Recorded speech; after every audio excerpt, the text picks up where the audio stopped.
Biasanya pagi membawa sedikit rasa lega, rasa normal, seolah malam buruk bisa ditinggalkan begitu saja. Tapi tidak. Pagi itu, setelah malam yang membuatku hampir tidak bisa bernapas normal, matahari terbit pun terasa seperti lampu yang menyorot panggung sebuah tragedi yang baru dimulai. Aku dan Arfan sama-sama tidak benar-benar tidur. Kami hanya duduk di sofa sampai cahaya pagi masuk lewat celah kecil gorden. Ketika matahari akhirnya muncul sepenuhnya, rasanya bukan menenangkan, justru membuat semua yang terjadi semalam lebih nyata.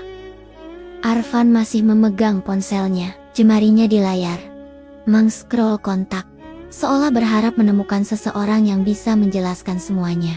Tapi, aku tahu, tidak ada satupun dari nama-nama itu yang bisa menjawab pertanyaan terpenting, siapa yang berdiri di depan jendela semalam? Aku meneguk air putih, tenggorokan masih kering. Van, panggilku pelan. Arfan mengangguk tanpa menatapku. Iya, kamu yakin tadi malam kamu lihat dia senyum? Arfan akhirnya menoleh. Ada lingkaran hitam di bawah matanya. Aku lihat jelas. Dia berdiri tepat di depan jendela. Kepalanya sedikit miring, dan dia tersenyum, seolah dia kenal kita. Aku merinding lagi hanya dengan membayangkannya. Kalau bukan Rara, aku berhenti sejenak. Berarti, kemungkinan besar itu laki-laki yang telepon kamu. Arfan menatapku tajam, dan itu berarti dia sengaja menunjukkan diri. Aku mengangguk pelan, seolah dia mau bilang dia bisa datang kapan saja. Arfan mengusap wajahnya keras. Ini salah, semua ini salah. Kita nggak bisa cuma duduk dan nunggu. Aku menarik napas dalam. Van, kita harus lapor polisi. Arfan menggeleng cepat. Kalau kita bilang, ada seseorang berdiri di depan jendela semalam dan mengirim pesan misterius, tanpa bukti, polisi nggak akan bisa apa-apa. Tapi kita takut, Van. Suaraku pecah, kita betulan takut. Dia memegang bahuku. Aku akan lindungi kamu, tapi kita harus tetap tenang. Kalimat itu seharusnya menenangkan, tapi justru membuatku ingin menangis. Karena nyatanya, kami tidak tahu apa-apa tentang ancaman ini. Tidak tahu siapa mereka, tidak tahu apa yang mereka mau. Dan tiba-tiba aku bertanya, Pen, apa mungkin ini bukan cuma tentang kamu? Arfan mengangkat wajah.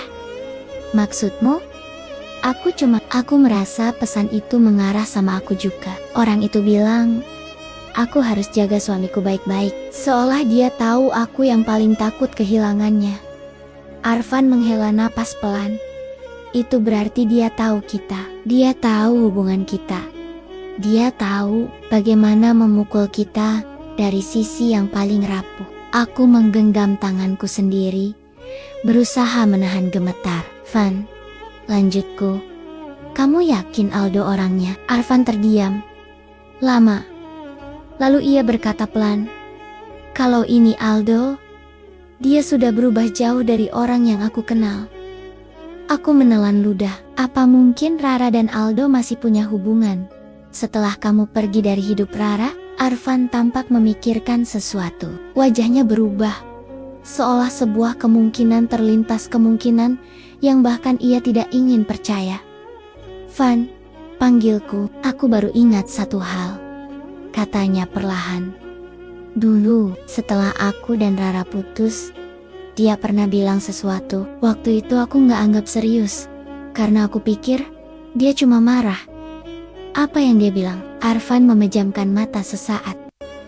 Dia bilang, kalau aku pergi, ada seseorang yang akan mengambil alih semuanya. Aku langsung berdiri. Mengambil alih? Maksudnya apa? Aku nggak tahu. Arfan berdiri mendekatiku. Dulu aku pikir dia cuma mengancam.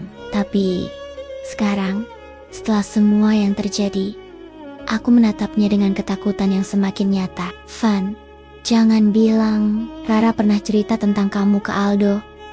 Tentang kalian, tentang hubunganmu. Arfan menggigit bibirnya. Mungkin, atau mungkin Aldo yang mendekati dia duluan.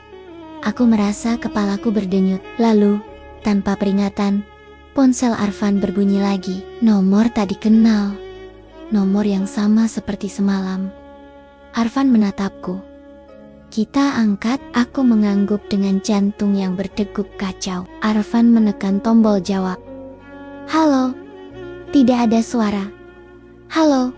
Siapa ini? Arfan berteriak. Mrs. Sanye. Lalu sebuah suara muncul. Tidak lagi berbisik, tidak lagi samar. Lebih jelas, lebih dekat, lebih tersenyum. Kau lupa, Van? Napas Arfan terhenti. Kau janji cari aku kalau semuanya berantakan. Aku spontan menutup mulutku. Suara itu bukan suara orang asing. Ada nada familiar yang membuat jantungku berdegup terlalu kencang. Arfan memucat drastis. Tidak. Besik Neil. Suara itu tertawa kecil, tawa pendek, dingin, yang seperti memecah udara di pagi itu. Kita belum selesai, Van. Telepon terputus. Aku langsung menghampiri Arfan. Van, siapa? Kamu kenal suaranya. Arfan memejamkan mata kuat-kuat, seolah suara itu menusuk masa lalu yang paling ingin ia buang. Itu. Suaranya pecah. Itu suara Aldo. Dadaku menselos, tubuhku lemas. Ruangan terasa berputar. Van. Suaraku nyaris tidak keluar. Berarti dia memang kembali. Arfan mengangguk perlahan, dan dia gak cuma datang untuk Rara. Aku menatap Arfan.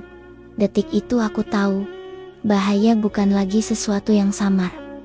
Aldo bukan cuma muncul, bukan cuma mengawasi. Dia menghubungi Arfan secara langsung, dengan suara yakin, dengan nada seperti ia punya hak atas sesuatu yang seharusnya sudah lama selesai.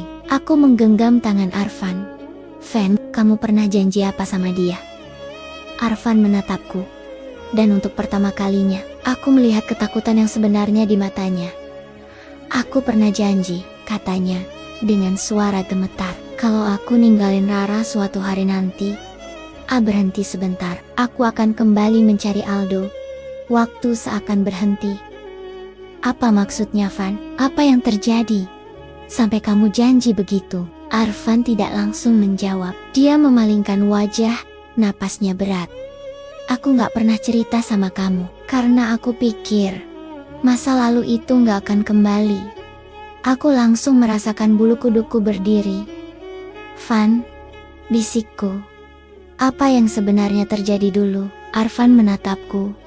Wajahnya takut. Matanya gelap, dan suaranya pecah. Aku dan Aldo. Ia menelan ludah, pernah membuat kesalahan besar.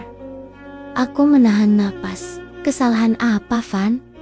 Ia menatapku lama, sangat lama, dan akhirnya berkata, kesalahan yang ada hubungannya sama Rara.